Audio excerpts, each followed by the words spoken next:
நண்பர்களே வணக்கம். இன்றைக்கு வீடியோ தொகுப்பில் எதை பற்றி நம்ம பார்க்க போகிறோம் அப்படின்னு வச்சுக்கோங்க. ஒருவருடைய முகத்தை பார்த்து ஆசைப்படக்கூடிய வசீகர தோற்றத்தோடும் லட்சுமி கடாட்சத்தோடும் இருப்பதற்கு செய்யப்படக்கூடிய அற்புதமான வசிய மை பிரயோகத்தை பற்றி தான் நம்ம இன்னைக்கு வீடியோ தொகுப்பில் முழுமையாக நம்ம பார்க்க போகிறோம். வீடியோ பதிவுக்குள்ளே போகிறதுக்கு முன்னாடி நம்மளுடைய சிவருத்ர மகாகாளி அருள்வாக்கு பீடம் சேனலை சப்ஸ்கிரைப் பண்ணாதவங்க சப்ஸ்கிரைப் பண்ணிக்குங்க. வாங்க வீடியோ தொகுப்புக்குள்ளே போகலாம். சரிங்களா?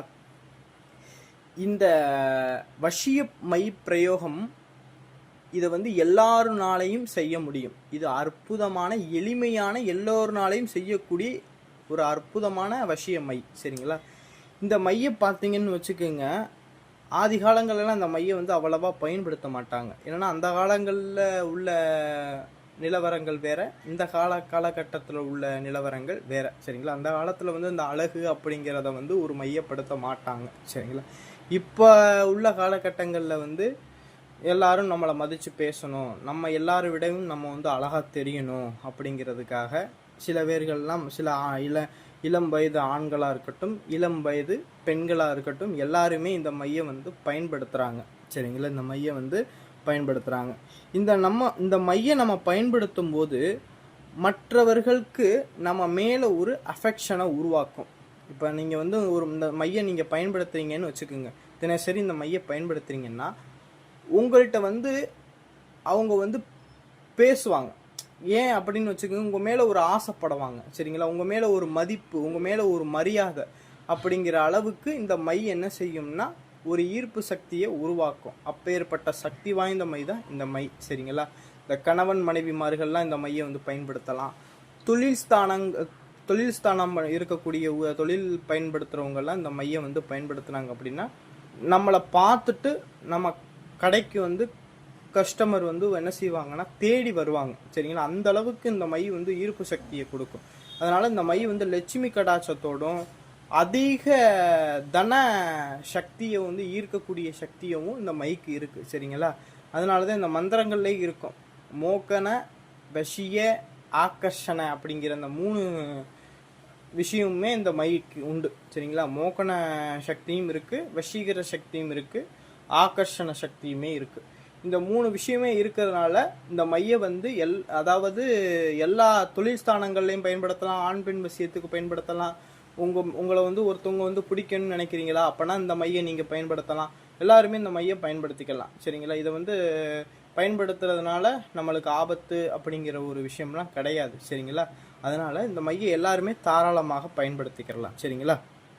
இந்த மையை செய்யறதுக்கு நம்மளுக்கு என்ன மூலிகை தேவைப்படுது அப்படின்னு வச்சுக்கோங்க. குப்பைமேனி மூலிகை. இந்த குப்பைமேனி மூலிகை பார்த்தீங்கன்னு வச்சுக்கோங்க, பெரும்பாலான எல்லா இடங்கள்லையுமே இந்த மூலிகை கிடைக்கும். இந்த மூலிகை கிடைக்காது அப்படிங்கிறதெல்லாம் சொல்ல தேவையில்லை. இந்த மூலிகை எல்லா இடங்கள்லையுமே கிடைக்கும்.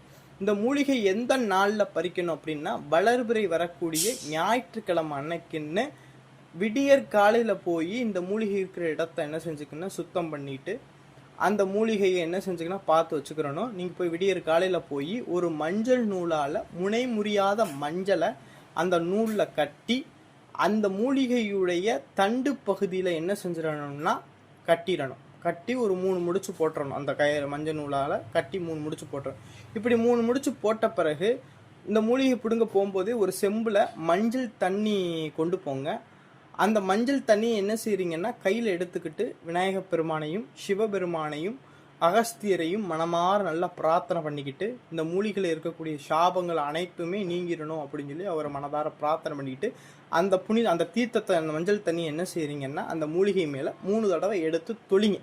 தெளிச்சு முடிச்ச பிறகு அந்த மூலிகையை ஆணிவேர் அறாமல் அப்படியே அந்த மூலிகையை பிடுங்கி எடுங்க. அப்படி பிடுங்கி எடுத்துட்டு போய் என்ன செய்றீங்கன்னா ஒரு மண் சட்டியில் அந்த மூலிகையை போட்டுருங்க. அதாவது அந்த மூலிகை நல்லா மஞ்சள் தண்ணியெல்லாம் பிடுங்கின பிறகு அதை அலசி இந்த மண்ணுலாம் இல்லாமல் அலசிடுங்க. அந்த வேறு பகுதியில் உள்ள மண்ணெல்லாம் இல்லாமல் அலசிடுங்க.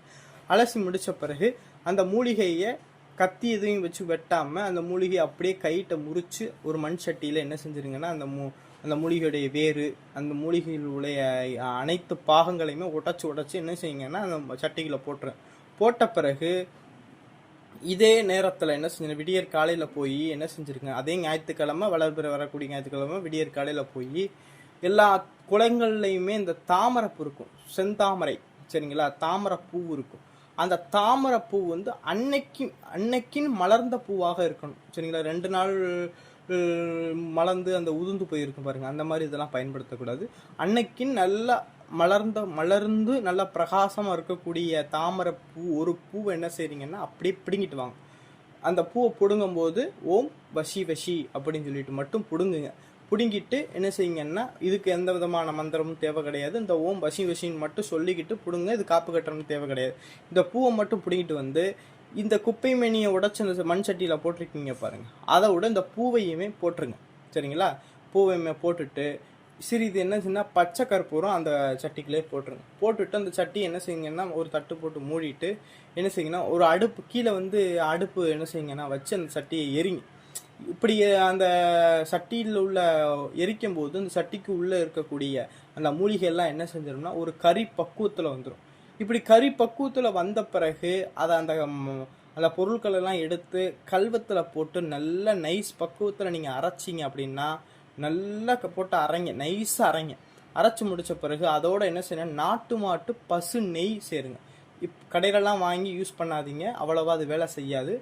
பசு மாடு வச்சுருக்கிறவங்க அவங்கள்ட்ட சொல்லி, யாராவது இருக்கிற ஒரு இடத்துல சொல்லி, அதை நெய் தயாரிக்கிற இடத்துல போய் சொல்லி அதை வாங்கி சேவ் பண்ணி வச்சுங்க, தேடி வச்சுங்க. கடையில் உள்ள மையை அவ்வளோவா பயன்படுத்தினா அவ்வளோவா வேலை செய்யாது சரிங்களா. ஒரிஜினல் நெய்யை பார்த்து வாங்கி பயன்படுத்துங்க. அந்த மாதிரி பசு நெய் விட்டு அதை நல்லா என்ன செய்றீங்கன்னா அந்த மையோட சேர்த்து என்ன செய்யணும், இந்த பசு நெய்யும் சேர்த்து நல்லா மை பக்குவத்தில் அரைங்க. இதோட அத்தரு, புனுகு, செவ்வாது, கோரோசனை, குங்குமப்பூவு இந்த பொருட்களை எல்லாத்தையுமே என்ன செய்யுங்கன்னா அந்த கல்வத்தில் போட்டு எல்லாத்தையுமே ஒன்றா சேர்த்து என்ன செய்யுங்கன்னா மை பக்குவத்தில் நல்லா அரைங்க. அதோட கொஞ்சம் பச்சை கற்பூரமும் கொஞ்சம் உடச்சி நுணுக்கி போட்டு அதையும் சேர்த்து நல்லா எல்லாத்தையுமே மொத்தமாக போட்டு கல்வத்தில் போட்டு நைஸ் மை பக்குவத்தில் நல்லா அரைக்கணும். இப்படி நான் நல்லா அரைச்சிக்கிட்டே இருக்கணும், ஒரு 2 மணி நேரத்துக்கு அரைங்க. இதை அரைக்கும் போது நான் ஸ்க்ரீனில் கொடுக்கக்கூடிய மந்திரத்தை சொல்லிக்கிட்டே அரைக்கணும் சரிங்களா. இப்படி சொல்லிக்கிட்டே ஒரு 2 மணி நேரமாவது அரைக்கணும். சும்மா மேல் ஒலிக்குன்னு சொல்லிவிட்டு 1 மணி நேரத்தை மட்டும் அரைச்சிட்டு போகக்கூடாது. இது நல்லா 2 மணி நேரம் நல்லா அரைக்கணும். எந்த ஒரு கட்டியும் எந்த ஒரு இதுவும் இல்லாமல் நல்லா மசிச்சு நல்லா நைஸாக அரைச்சிடணும். இப்படி அரைச்சி முடித்த பிறகு அதை என்ன செய்றீங்கன்னா ஒரு செப்பு டப்பா கடைகளில் போய் வாங்குங்க. ஒரு சம்பட்டை மாதிரி இருக்கும், செப்பு சம்பட்டை மாதிரி இருக்கும். அதை வாங்கி அந்த மையை என்ன செய்கிறீங்கன்னா அந்த செப்பு டப்பாவில் வலிச்சு பக்குவப்படுத்தி வச்சுக்கோங்க.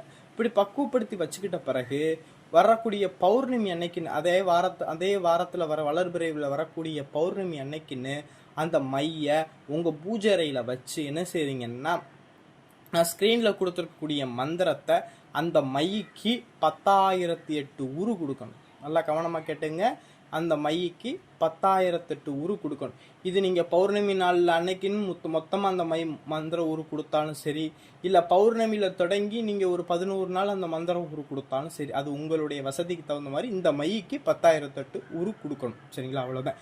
இந்த மையை 10,008 உரு கொடுத்துட்டீங்க அப்படின்னா இந்த மையானது என்ன செஞ்சிடும்னா உயிர் பெற்றோம். உயிர் பெற்ற பிறகு இந்த மையை நீங்கள் எப்பப்பெல்லாம் குளிச்சுட்டு வெளியே போகிறீங்களோ, இல்லை ஒரு நல்ல காரியத்துக்கு போகிறீங்கனாலும் சரி, இல்லை நீங்கள் உங்கள் தொழிலுக்கு போகிறீங்கனாலும் சரி, இல்லை வேலைக்கு போகிறீங்கனாலும் சரி, எங்கே போனாலும் சரி, டெய்லி தினசரி இந்த மையை எடுத்து நெத்தியில் வச்சுக்கிட்டு போனீங்க அப்படின்னா உங்கள் உடம்புல என்னென்னு செய்யணும்னா இந்த மையோடைய சக்தி என்ன செய்யும்னா செயற்கையாகவே ஒரு வசியத்தன்மையை கொடுக்க ஆரம்பிச்சிடும். இந்த மையை நீங்கள் வெளியே இடத்துக்கு வச்சுட்டு போகிறீங்க அப்படின்னா உங்களை பார்த்து எல்லாருமே ஆசைப்படக்கூடிய தன்மையை உருவாக்கி கொடுக்கும். உங்களை எல்லாத்துக்குமே பிடிக்கும், உங்கள் மேலே எல்லாருமே ஆசைப்படுவாங்க சரிங்களா. நீங்கள் ஒரு பெரிய ஆள் மாதிரியே அவங்க கண்ணுக்கு தெரிவிங்க. அந்த அளவுக்கு வசீகரத்தன்மையை கொடுக்கக்கூடிய அதிசக்தி வாய்ந்த மை தான் இது சரிங்களா. இதை யாருமே தவறாக பயன்படுத்த வேணாம் சரிங்களா. எல்லாருமே இதை வந்து பயன்படுத்துங்க, யாரும் தவறாவுக்கு பயன்படுத்திட வேணாம் சரிங்களா. ஏன்னா இதெல்லாம் வந்து சித்தர்களுடைய மை பிரயோக முறையினால சித்தர்களுடைய சாபத்துக்கு நம்ம ஆளாயிருவோம் சரிங்களா. அதனால யாரும் தவறாக பயன்படுத்த வேணாம் சரிங்களா. அதனால எல்லாருமே இதை நேர்மையோடு இந்த மையை பயன்படுத்துங்க சரிங்களா. அதனால இந்த சில வீரர்களுக்கெல்லாம் வந்து தான் வந்து அழகா தெரிய மாட்டாங்க, எல்லாருமே அவங்கள பார்த்து பிடிக்கல அப்படின்னு சொல்லுவாங்க. அவங்கள இந்த மையை தாராளமாக யூஸ் பண்ணுங்க, கண்டிப்பாக எல்லாருக்கும் உங்களை பிடிக்கும். அதனால் இந்த மையை வந்து எல்லாருமே பயன்படுத்துங்க. இந்த வீடியோ பதிவு பிடிச்சிருந்துச்சு அப்படின்னா நம்மளுடைய சேனலை வந்து சப்ஸ்கிரைப் பண்ணுங்கள். இந்த வீடியோ பிடிச்சிருந்துச்சு அப்படின்னு லைக் பண்ணுங்கள். சரிங்களா? ஏதாவது சந்தேகம் இருந்துச்சு அப்படின்னா கமெண்ட் பாக்ஸில் கேளுங்க. நான் கண்டிப்பாக உங்களுக்கு பதில் சொல்கிறேன். சரிங்களா? இந்த மை தேவைப்படக்கூடிய அன்பர்கள் வந்து நம்மளை தொடர்பு கொண்டு இந்த மை வேணும்னா வாங்கிக்கலாம். இது நான் எந்த ஒரு ஒளிவு முறையுமே இல்லாமல் தான் இந்த வீடியோவில் வந்து நான் சொல்லியிருக்கேன். அது உங்களுக்கு அரைக்கிறதுக்கு எல்லா விதமான பொருட்களும் எடுத்து எல்லாம் அந்த நேரத்தை பயன்படுத்தி அரைக்கணும் விருப்பம் உள்ளவங்க அரைச்சி பயன்படுத்திக்கங்க. அதில் எந்த விதமான ஒளிவு முறையுமே இல்லை. நான் எல்லாத்தையுமே ஓப்பனாக நான் சொல்லிட்டேன். சரிங்களா? அதனால் பயன்படுத்துகிறவங்க பயன்படுத்துங்க. அப்படி உங்களுக்கு மை வேணும் அப்படின்னா மட்டும் நம்மளை தொடர்பு கொண்டு இந்த மை வேணுங்கிறவங்க நம்மளை வாங்கிக்கிறலாம். சரிங்களா? நன்றி, வணக்கம்.